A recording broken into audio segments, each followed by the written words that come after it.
Врач должен быть благоразумным, причем его благоразумие должно быть всегда заметно. Его благоразумие должно проявляться и в устройстве его жизни, и в мелочах. И все это нужно для того, чтобы люди ему верили. Ведь доверить свое здоровье они могут только тому, кого уважают, у кого хорошая репутация и о ком идет хорошая слава. Только правильная собственная жизнь может принести человеку хорошую славу и сделать его уважаемым другими. Это еще Гиппократ говорил о врачах, о том, как необходима им хорошая репутация и хорошая слава. Мне показались эти слова уместными для сегодняшней программы. Это «Якутия Лайф». Меня зовут Ирина Ефимова. И мой собеседник, главный врач Якутской офтальмологической клинической больницы Иван Луцкан. Здравствуй, Ирина. Привет. Ну, как ты считаешь, должен быть врач благоразумным? Вообще, насколько важна действительно слава и репутация? Спасибо большое. Вопрос очень интересный, ведь Гиппократ еще в те времена определял вот эти главные принципы для врачебной профессии. Когда ты подходишь к человеку, выясняешь его диагнозы, человек-то тебя воспринимает в первую очередь еще не только как специалиста, а как человека. И для человека такие качества, как благоразумие, как определенная репутация и во врачебной среде, и в целом в обществе, она очень много играет. Потому что, если есть информация о том, что, к примеру, да, что врач там где-то был замешан в каких-то, не знаю, махинациях, манипуляциях и прочих вещах негативных, и в обществе это знают, пойдешь сама ли ты к этому врачу? Наверное, нет. Потому что у тебя будет ассоциация, что человек нарушает закон. Возможно, он и не совсем компетентен в той области, по которой ты к нему обратился. Поэтому вот эти составляющие, они очень важны в целом для специалиста. Но, с другой стороны, мне, может быть, и не важно знать что-то о враче. Мне главное, что на нем белый халат, и он работает в аккредитованном медицинском учебном медицинском заведении. Так Но скажем. здесь уже тогда наша поговорка, да, встречают по одежке, а провожают по уму. Вот ты встретил это по одежке, белый халат, а провожать ты будешь по уму. Вот какие консультации он тебе провел, какие советы дал, насколько эти советы адекватны. И в последующем ты точно так же будешь говорить своим коллегам: вот я была у того вот такого-то врача, он мне так-то посоветовал, мне это помогло. И вот эта слава и информация о репутации, когда будет доноситься, понятно, что к этому специалисту будут обращаться больше людей. Вот есть такое выражение, что, с одной стороны, вроде бы как врач, снимая халат, не перестает быть врачом. Да? С другой стороны, вот со многими врачами я разговаривала, они говорят, что для них халат — это все-таки такой некий, не только символ профессии, да, но некий знак того, что вот они именно сейчас в роли врача находятся. У тебя как? Но если ты получаешь диплом врача, да и в целом медицинского работника, все равно это на тебя накладывает определенную ответственность. И бывают различные ситуации, когда к тебе обращаются люди для того, чтобы ты им помог. Вот снимая халат, и вот даже здесь специально я пришел без халата, да, в обычной одежде, да, почему, что я человек, но это не значит, что вот сейчас ко мне на телефон не позвонят люди и не попросят о какой-то помощи, и я им откажу, скажу: извините, там я не в халате, да, и помощь никакой от меня не ждите. Человечность — это в первую очередь, да, это чувство поддержки, это взаимовыручка, это милосердие, это вот, наверное, те качества, которые в любом случае присущи врачу, и без них очень тяжело в профессии, потому что ты должен быть еще и определенной эмпатией обладать, чтобы понять, что беспокоит человека, каким образом ему нужно помочь, потому что к врачу в любом случае приходят всегда с какими-то проблемами, с беспокойством. Это определенное психологическое состояние человека. Если ты это понимаешь, если ты внимательно относишься к своему пациенту, то и результат по итогам визита к тебе и по итогам проведенного лечения будет гораздо лучше, потому что человек будет тебе доверять, потому что он будет понимать, что ты с ним на одной волне. Всегда хочется узнать, почему люди выбирают свои профессии. Вот что тебя в свое время побудило поступать на медицинский? Вот часто этот вопрос возникает, и я всегда пытаюсь анализировать прожитую жизнь, почему я тогда сделал выбор в пользу медицинской профессии. Но, скорее всего, я все-таки склоняюсь к тому. И, кстати, вот буквально на днях мои слова подтвердил и директор нашего мединститута Николай Михайлович Гоголев, выступая на встрече с главой республики Александром Сергеевичем Николаевым. Он сказал такие вещи, что большинство студентов медвузов выбирают профессию. Почему? Первое, значит, кто-то болел в семье, и человек помогал ему. Второй момент, значит, кто-то в семье уже работает медицинским работником и продолжение династии. И третье, были ситуации, когда они сами обращались к врачу по каким-то болезням, видели, как медицинский работник помогает им, и сами хотели становиться таковым. Ну вот у меня две из этих причин, они совпадают. Первое, это я в свое время ухаживал за своей бабушкой. Там, в 5-6 лет я уже знал все таблетки от гипертонии, знал, как там померить, определить давление, там, гипертонический криз у нее или нет, как ей помочь. Я сомневаюсь, что сейчас в 5-6 лет многие дети это знают. И, наверное, вот это отложило определенный отпечаток в моей жизни. Но и потом, последующем, я сам обращался к медицинским работникам, видел, как заботой они относились. И вот то чувство помощи людям, которое было в тот момент, наверное, и двинуло меня в последующем поступить сначала в малую медицинскую академию в 10-11 классе, а потом в последующем и выбрать медицинский институт для поступления, куда я поступил в наш родной Якутский госуниверситет и в последующем окончил с красным дипломом наш замечательный вуз. Вот в свое время, когда в 1957 году закладывалось только медицинское образование в Якутии, ведь эта кузница кадров помогает восполнять те необходимые медицинские специальности, которые у нас в республике очень востребованы. Вот просто сравнить другие регионы, где я был, то же самое Камчатка, туда приезжают только специалисты с Хабаровска, с Владивостока. Это всегда очень сложно вернуться еще обратно. А здесь наши же выпускники, наши земляки возвращаются в свои родные села, трудятся там и приносят пользу Причем людям. конкурс один из самых высоких традиционных. Очень высокий. Да. Да, я помню, тогда у нас было человек 17, по-моему, на место. А вот про фамилию ты интересовался когда-нибудь, ее значением, происхождением? Вот разные варианты у меня в голове крутились. Ну, допустим, на Украине есть город Луцк, да? Но когда покопался дальше, все-таки не связано с этим, да, потому что папа у меня родом из Молдавии, значит, а мама коренная жительница России, ну, вот такой межнациональный брак. И возможно, было связано с каким-то молдавским словом, да, происхождения. Вот, ну, как бы вот были такие разные догадки. Что оно значит по-молдавски, это не интересно. Мы так и не нашли вот соприкосновения, но что самое, знаешь, интересное, вот в Якутии она точно одна. Вот я тебе могу сказать, если что-то происходит, да, и говорят Луцкан, то это значит, вот Луцкан, либо я или мой брат, там, допустим, ну или мои дети, например. А ты уже почти 3 года возглавляешь офтальмологию, причем тебя назначили главврачом прямо вот в самое такое время, разгар пандемии, ковид. Вот как это вообще, насколько это было сложно? И сейчас это первая больница, которая открыла свой филиал, значит, в Донецкой Народной Республике. Первая еще в стране. Первая в стране. Добавлю еще. Если так вспомнить, как все это происходило, я как раз в тот момент возглавлял отделение на Губина 5, ковидное, при медцентре города Якутска.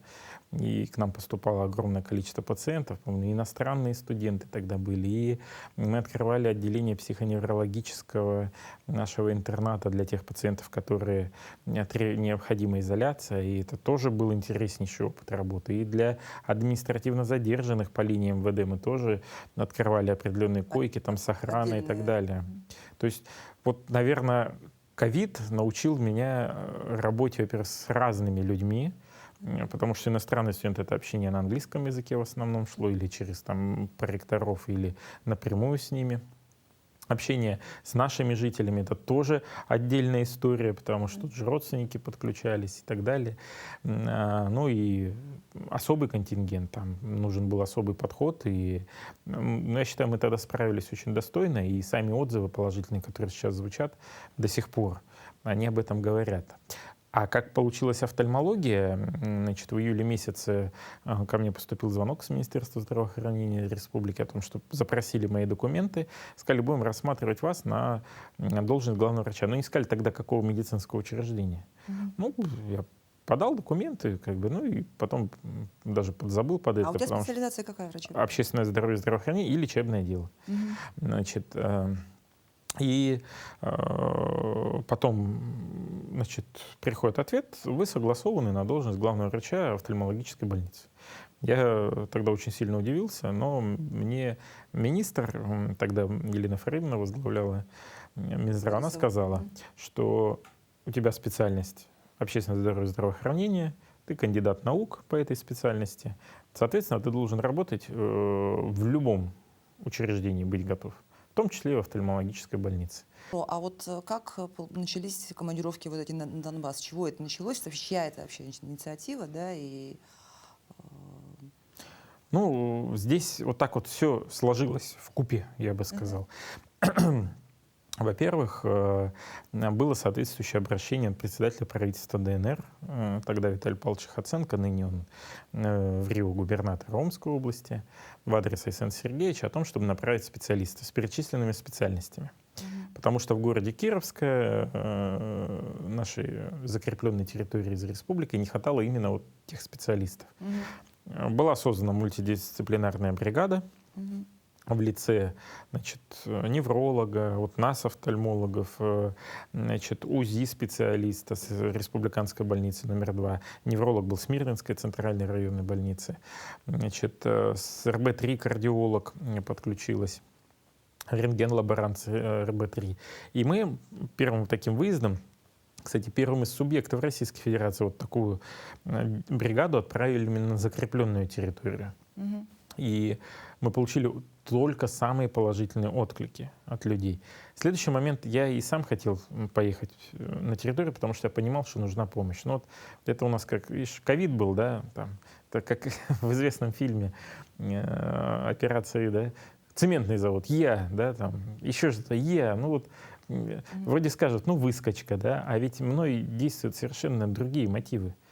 Первое — это надо помочь людям. Если я могу, то я всегда пойду и приду на помощь. То, что в моих силах, я готов оказать это содействие. С ковидом так получилось. Я силы свои там отдал, я там не спал ночами, был всегда на связи со скорой помощью. Каждого пациента там знал в лицо, фамилию, имя, отчество, какое у него состояние на данный текущий момент. По переводам всегда оперативно мы договаривались. СВО. Да? То есть я понимал, что там людям необходима помощь, связанная с оказанием медпомощи. Приехав туда, я вдвойне убедился о том, что там эта помощь необходима. Оборудование старое, значит, врачей не хватает, люди не диагностированы годами. Это не как у нас, вот, допустим, у нас хоть и жалуются иногда, там, к офтальмологу иногда ждем очередь, там, недели, 2-3. Там люди ждали очереди 8-10 лет. Вот просто представьте себе, 10 лет они вообще не обследуют. Там катаракта просто вот, когда ее там ядро пытаешься ультразвуком, оно просто даже не долбится, это камень там. Да, у нас, вот мы же с хирургами часто разговариваем, они говорят, у нас они такие уже более-менее мягонькие, там легко так раз-раз ультразвуком поработал, то есть они свежие, вот только-только появились, их направили на лечение, и помощь была оказана. То есть вот эти моменты многие забывают. И почему там так и благодарят Якутию, там врачи из Якутии, в целом народ республики? Да потому что они к такому вообще никогда даже не привыкли. Это вот искренние слова благодарности вот на ту работу, которую мы проводим. Следующий момент, что мной еще двигало, это чувство гордости за родную республику, потому что я и своим коллегам говорил, вот мы едем на Донбасс, да, люди забудут наши фамилии, там, ну, может, через месяц, там, через 2, но то, что они точно будут помнить, что мы были из Якутии. Они так и говорят, о, якуты там приехали, да? Значит, нас воспринимают именно с регионом, поэтому в первую очередь надо нам вести себя достойно, показывать все то мастерство, которое у нас есть, так, как мы относимся здесь к людям, то есть уважительно, там, халаты во время операции, да, там, провести, увести. Вот это то и гостеприимство, которое у нас здесь связано, и чувство там, локтя, и взаимоподдержки, которое есть в республике, вот это мы должны донести, чтобы у людей сложилось о нас хорошее впечатление, как о субъекте, как о народе Якутии. И я считаю, что у нас это получилось, потому что вот те отзывы, которые мы получаем, а вот недавно я узнал, оказывается, жители Кировского написали письмо в адрес президента страны Владимира Владимировича Путина о том, что мы благодарим главу республики за то, что вот так вся работа организована, и там более 1000 подписей собрали. Ну, там городок-то сам по себе небольшой, но более 1000 подписей выразили благодарность всем, и в том числе нам, врачам, там пофамильно все были перечислены. Вот это же говорит о том, что мы делаем очень доброе дело и помогаем искренне от всего сердца. Поэтому эта работа очень нужная, важная, и она в любом случае на перспективу в том плане, что отношения между нашими субъектами, они будут развиваться, крепнуть именно благодаря, в том числе, этим гуманитарным связям. Ну, ты сказал про то, что вот читал комментарии, да, когда тебя назначили. Комментарии там наверняка были разные. Ну, и ты известен тем, что ты там не только сам читаешь комментарии, но порой там сам на них отвечаешь в Телеграме. Вот зачем тебе это? Расскажи, пожалуйста. Во-первых, это прямая связь с людьми. Я же читаю комментарии для того, чтобы понимать, какие есть проблемы, в том числе в Ну, то есть, обществе. в той истории, да, ты понял, какая есть проблема? Да, то есть вот если комментарий адекватный, если критика обоснованная, я всегда на него отвечу и дам где-то пояснение, где-то разъяснение, потому что надо понимать, что ведь человек написал комментарий, но его читает не только сам этот человек, а читает еще, там, в зависимости от групп, там 600, 700, там еще 1000 человек. И не получив ответа на этот вопрос, люди считают, что так оно и есть, так оно и происходит. А когда ты даешь альтернативное мнение, тогда уже запускается механизм осознанного восприятия того, что происходит. А может быть, действительно вот так.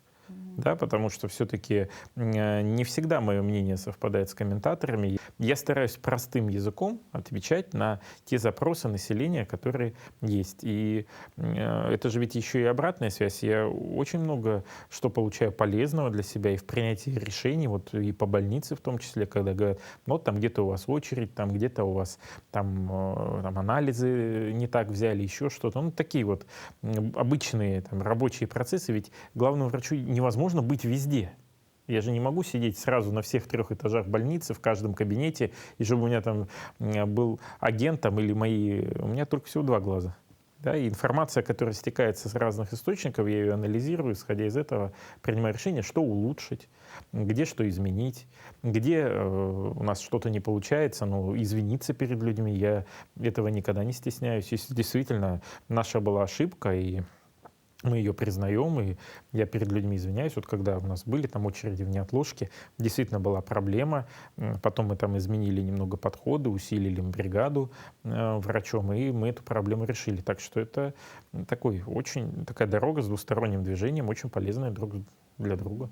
Но иногда создается впечатление, что действительно везде, потому что ты ведь успеваешь и вести соцсети, и, судя по соцсетям, ты там и спортом занимаешься, и семье внимание уделяешь, там, и, естественно, про больницу ты, про работу пишешь.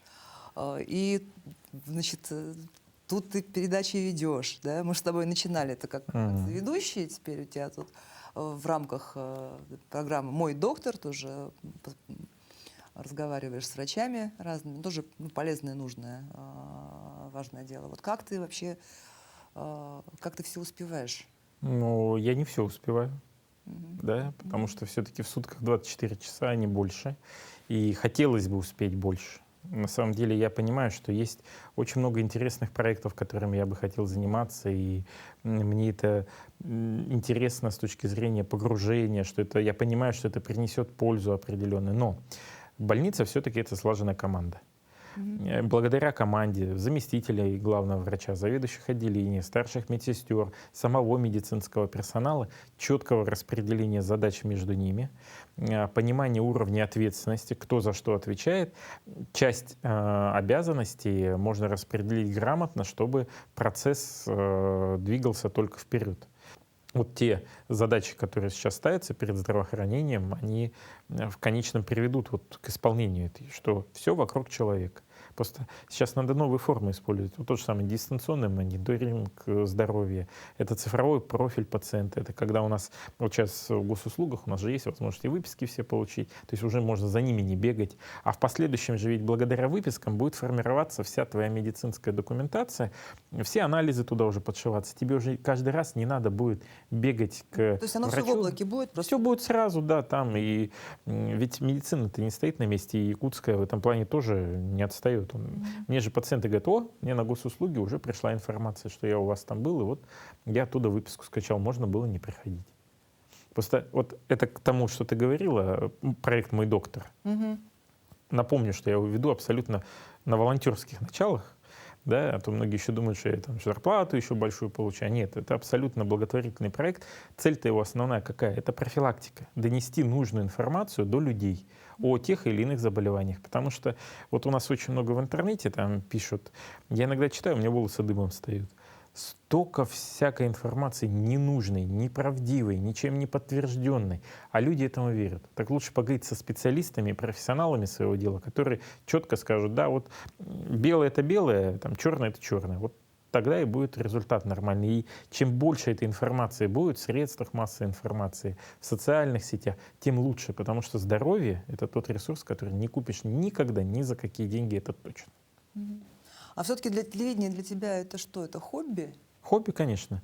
Вот опять же из тех комментариев-то, как так?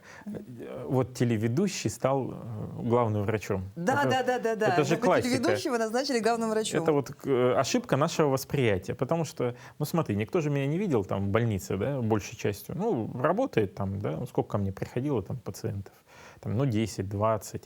А для широкой массы людей Они тебя видели по телевизору? они меня видели в основном по телевизору. И Ты создается опыт был. впечатление, что вот я ведущий «Нового дня», вот я ведущий тележурналист, там, диктор, как меня только не называли. Хотя у меня нет образования в средствах массовой информации, у меня нет образования, там, связанного с телевидением. И вот это восприятие, ошибка восприятия иногда создала вот такой образ. Но, повторю, я кандидат медицинских наук, закончил с красным дипломом мединститут, ординатуру. И мало того, что у меня медицинский стаж уже более 15 лет, и вот буквально месяц назад на аттестационной комиссии Минздрава я подтвердил свою высшую категорию, врачебную. Ну, по-моему, уже какие еще доказательства-то нужны? Ну, не знаю, может, еще на лбу здесь зеленкой написать. Да, то есть, ну, как бы, ну, вот сейчас, по крайней мере, уже понимание приходит. Но это же надо вот тоже работать. А ты достаточно. помнишь своего первого пациента?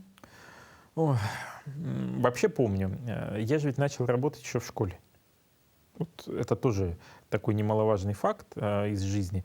Я пришел в отделение нейрохирургии санитаром, когда я был в 10 классе. Нейрохирургия Национального центра медицины. То есть вот это мое первое рабочее место, это 23 года назад. И тогда в одной из палат был пациент, его звали Тимофей. Ну, фамилию не буду называть, хотя я ее прекрасно помню. К сожалению, у него было уже состояние вегетативное, то есть он питался уже через зонд, и достаточно тяжелый был соматический статус у человека. Но я постоянно за ним ухаживал, помогал, и с ним была его мама. Значит, потом выяснилось, что мы, оказывается, соседи по дому. Вот так вот мой дом, вот так ее дом стоит.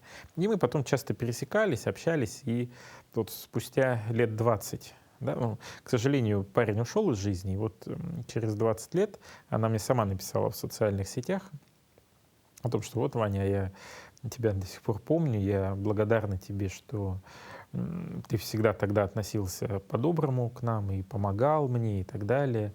Я до сих пор помню вот эту доброту, там, ну и пожелал просто мне, дай Бог здоровья там, и так далее, то есть чтобы в жизни все было лучше. Вот, наверное, вот такие истории меня и двигают дальше.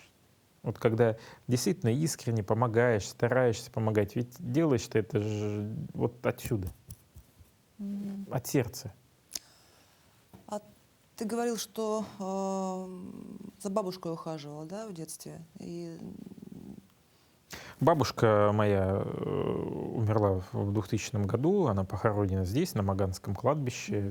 Я регулярно посещаю его, ухаживаю, потому что она внесла большой вклад в мое воспитание в том числе, и я благодарен ей за те силы и энергии, которые она в меня вложила. Может быть, и это была и тоже одна из причин ее раннего ухода, потому что все-таки она старалась и следить за мной, и все эти кружки, и начальная школа была вся на ней. Она, кстати, работала здесь, на главпочтамте, в бухгалтерии, то есть, тоже подразделение связи, и и со мной в парке культуры, отдыха нашем гуляла, может, поэтому до сих пор мне нравится туда приходить, наш городской.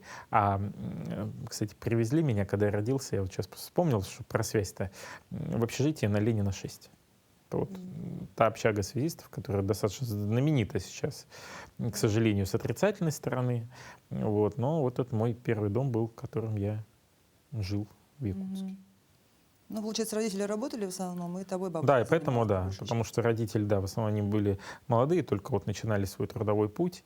Вот, и в садике ходил вот тут рядом, как раз с НВК Саха, когда уже подрос, дали малосемейку здесь на Октябрьской за Сбербанком. Потом мы там уже ютились. Вот, а потом я жил вот здесь, на Орджоникидзе 46/1, рядом с НВК. Вот, наверное, поэтому я пришел на телевидение. Антенна повлияла на меня, рядом стоящая. Но ты же школьником еще пришел. Да, поэтому это хобби. Это вот уже, возвращаясь к ответу совсем на вопрос, это хобби, которое позволяет отвлечься немножко от темы медицины. Хотя вот мой доктор уже опять вернулся, к теме. Но новый день, 15 лет я отвел. Вообще, какие у тебя еще есть хобби? Ну вот ты спортом занимаешься. Правильно сказать, я физкультурник. Физкультурой, да, не спортом. Да, потому что спорт — это достаточно такое ответственное занятие. Да, вот я для себя поставил планку сейчас начать бегать. Вот я сейчас бегаю на стадионе Туйман, там, пока у меня там не такие крупные достижения, как у наших марафонцев. Ну, по чуть-чуть, потихонечку надо двигаться в этом направлении. Вообще я люблю плавание. Вот в плавании у меня золотой значок ГТО, значит, и вот в плавании у меня там четко норматив, я даже сверх золота выполняю. Раньше играл в шахматы, сейчас уже сложнее, хотя у сына у меня второй юношеский разряд по шахматам. Вот поэтому мы стараемся тоже и вкладывать в детей, чтобы они развивались. Хотя у них сейчас разница достаточно серьезная, одному 12 лет, другому 2,5. Но вот старший, по крайней мере, порадовал, окончил 5 класс, полностью все на отлично.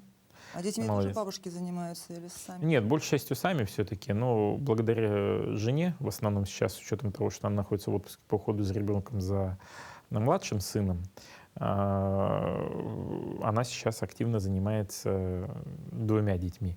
Но это не значит, что папа не принимает никакого участия в воспитании детей. У нас роли распределены. И вот, кстати, одно из хобби — это рыбалка, куда я стараюсь брать все-таки сына с собой на выезды. Там я отдыхаю душой. Вообще якутская природа на меня действует всегда благотворно. Мне очень нравится находиться в атмосфере наших деревьев, рек, наших необъятных просторов, когда наши аласы в траве прекрасно вот это прямо благотворно влияет. И я заряжаюсь там энергией вот на какие-то новые совершения. Поэтому вот рыбалка, путешествия определенные, в том числе по Якутии, у нас очень много неизведанных, очень интересных мест, куда можно ездить с семьей, открывать для себя что-то новое. Читаю сейчас книги по чуть-чуть, правда, не так много, как хотелось бы, но с учетом еще специализированной литературы. Вот, ну и, наверное, фильмы еще смотрю. Какая последняя книга, которую ты прочитал, вот не медицинская? Ну, я в данный момент ее читаю. Это «Думай медленно, решай быстро». Достаточно такая знаменитая книга от Даниэла Калемана. Вот. И там очень интересные вещи он рассказывает о том, как у нас работает мозг, как принимает решения. И вот читая ее, я ее проецирую сразу же, в том числе и на работу, и понимаю, что лауреат Нобелевской премии, которым является автор, он абсолютно не ошибся. Вот все четко, как происходит в жизни, так и в описанном им книге. А если взять художественную литературу, то вот мне понравился, я детективы люблю.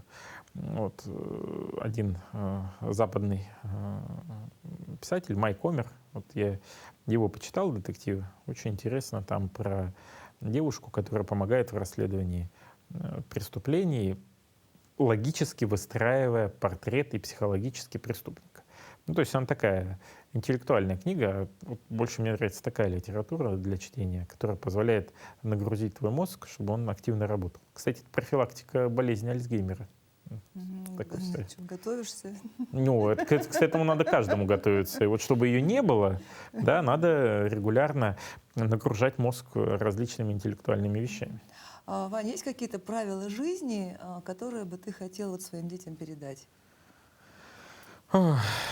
Не лги, будь всегда человеком, милосердным, значит, сохраняй чувство собственного достоинства, чести, значит, не предавай, будь добрым и отзывчивым, и в любом случае это все к тебе вернется, потому что есть же хорошая фраза: как хочешь, чтобы с тобой обращались, будь таким. Вот, поэтому, наверное, я вот таким же принципом руководствуюсь и стараюсь двигаться дальше. Поэтому иногда все думают, что меня невозможно там предсказать, прочитать. Оно так и есть. Да? То есть я иногда действую по велению сердца, но с учетом там, интеллектуальных возможностей, и принимаю решения порой нестандартные. Но надо понимать, что я их всегда принимаю в интересах людей. На основании тех вещей, которые я услышал от них, значит, где-то проанализировал информацию, которая поступила. И вот так иногда приходят очень такие решения, которые многих удивляют, хотя они вот на поверхности плавают. А зачем тебе соцсети твои? Ну, опять же, тут несколько вариантов. Первый — это донести информацию, ту, которая есть объективно. Ведь я же там, вот, не знаю, там, котиков не выкладываю, да, там, я выкладываю... А зря. Ну, Люди любят котиков. Ну, как выяснилось тут недавно в предвыборной кампании, которая проходила, предварительного голосования партии, да, котиков любят и это активно обсуждают, но как бы тут юмор юмором. Я там говорю о работе, о том, чем мы занимаемся. Иногда позволяю себе говорить о таких простых вещах из жизни, да, вот там о каких-то путешествиях по Якутии, там, где рыбалка хорошая и так То далее. есть тебе просто важно делиться чем-то с людьми? Да, причем у нас же вот последняя тенденция, вот меня тоже за это многие, кстати, где-то покритиковывают, я бы сказал. Очень много негатива в социальных сетях, очень много. И у нас такое ощущение, что социальные сети — это вот прямо кладезь всего плохого, и такое ощущение, что у нас в жизни все плохо. И мне говорят: а вот почему ты об этом не пишешь? Ну, ребят, ну об этом, по-моему, пишут все. Ну а где хорошее? Ведь хорошего-то на самом деле происходит в округе очень много. Ну почему мы этого перестали замечать? Ну разве вот даже сегодня, да, когда мы с тобой это интервью пишем, на улице хорошая погода, тепло, да, замечательно, там, там бабочки летают, цветы цветут, да, там город пытаются убирать. Не всегда это, конечно, получается, но видно же, что процесс. Вот по Поярково я ехал, да, там уже половину асфальта заасфальтировали. Вот такие вроде бы, казались бы, обыденные вещи, да, но они же тоже как-то доставляют радость, удовольствие. И поэтому писать обычно обо всем плохом, ну, как не хочется. Все-таки хочется о хороших вещах писать, ну, потому что действительно его больше доброты. Но это вот как в больницу, ведь в больницу приходят всегда с чем-то... Ну, с проблемой. Проблема, Что да. болит? И Здоровый понятно, человек не что и пойдет в пациент больницу. тоже будет. Один здоровый придет. Знаешь, какой? Беременный. Вот беременность — это здоровый абсолютно человек. Он приходит, к сожалению, в больницу. Хотя вот мы думаем, как бы переименовать это все правильно. В медсообществе обсуждение идет. Так вот, и понятно, что человек приходит с таким вот негативом. Поэтому мы и в больнице это сейчас что сделали? Мы картины вот повесили, да, что приходили, знакомились с культурой. Мы стараемся, там, вот сейчас в палатах, мы там сделали в дневном стационаре палаты сидячие.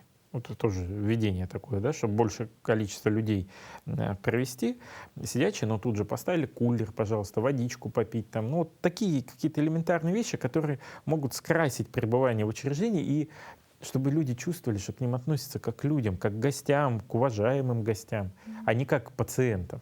Вот тут тоже эта психология очень тонкая. Мы недавно думали над миссией нашей больницы, и когда обсуждали, мы пришли к выводу, что наша миссия главная — это человек. Вот кто-то, кто к нам приходит. Не пациент, а именно человек. Со своими проблемами, трудностями. И надо на это ориентироваться и делать все, чтобы человеку было у нас комфортно. Ну, где-то что-то получается, где-то нет, но мы работаем над этим и справляемся. Слушай, Ваня, мы с тобой давно знакомы, да, я с тобой давно наблюдаю, и ну, не первый год, и у меня всегда было от тебя такое ощущение, что ты торопишься жить. Вот из тех людей, которые торопятся жить, которые хотят вот все, вот как ты сказала, да, к сожалению, я не все успеваю. Торопиться жить. Да. Прямо это, ну, пару людей мне уже об этом говорило. Может быть, для моих, да, там, 38 лет тот жизненный опыт, который накопленный, да, уже как будто бы мне там 50, да, плюс. Может, я просто хочу принести больше пользы. Ведь кто-то там говорит, о, там, я же слышу, карьерист. Ну, ребята, ну окститесь, но если бы кто-то знал, какие предложения ко мне поступали, от чего я отказывался, ну, вы бы так не говорили, просто я не могу об этом рассказывать. Ну, потому что я связан определенными обязательствами. Да? Потом я ведь работал на разных профессиях. Вот, к примеру, возвращаясь, вот в больнице я главный врач, а прихожу сюда, кто я? Да, я подчиненный, твой же, кстати, подчиненный, как первого заместителя генерального директора НВК Саха. То есть я могу работать абсолютно на разных позициях, если я понимаю, что я смогу принести пользу. Я даже в таксистом работал определенное время. И, кстати, недавно, год назад, я специально зарегистрировался в одном известном приложении, которое ушло у нас сейчас и называется по-другому, вот, чтобы пообщаться с людьми. Посмотреть. Ну, многие, конечно, узнавали меня, я их довозил, а все средства... А они тебе денег не платили? Нет, платили, но я потом эти деньги потратил на помощь одному там, детскому учреждению, там мы там кое-что закупили. Вот. Ну, сам факт просто. Вот я абсолютно в этом плане человек там, не связанный какими-то должностями. Ну, был я министром по делам молодежи, но потом пошел опять же работать сюда, на телевидении, пошел работать обратно врачом в Жатай, там, заведовать пригородным отделением, ну, не каким-то там боссом или начальником. Поэтому, ну, вот образ какой-то складывается у людей, там, исходя из картинки, но это же не значит, что это так оно и есть. Самое главное, это, чтобы мне это было интересно, чтобы это приносило пользу. И ведь если я вот так вот посмотрел, все мои там, виды работ, где бы я ни работал, они всегда в первую очередь направлены на людей. Преподаю в университете, да, вот доцент кафедры, работаю со студентами, то есть доношу им информацию, чтобы они там, думали, развивались. Там, с магистрантами пишем их научные диссертации, тоже для них же. Но медицина и так понятно, что это явно не для себя, а для окружающих. Телевидение. Ну, то же самое, это донесение информации до людей. То есть, по большому счету, вот, это как это, интроверт, экстраверт, да? Ну, вот я наружу все. Все для людей, вот так. Спасибо тебе. Да не за что. Это была программа «Якутия Лайф». Меня зовут Ирина Ефимова. Смотрите нас на телеканале «Якутия 24» по будням в 19:15. Расскажем, чем живет Якутия.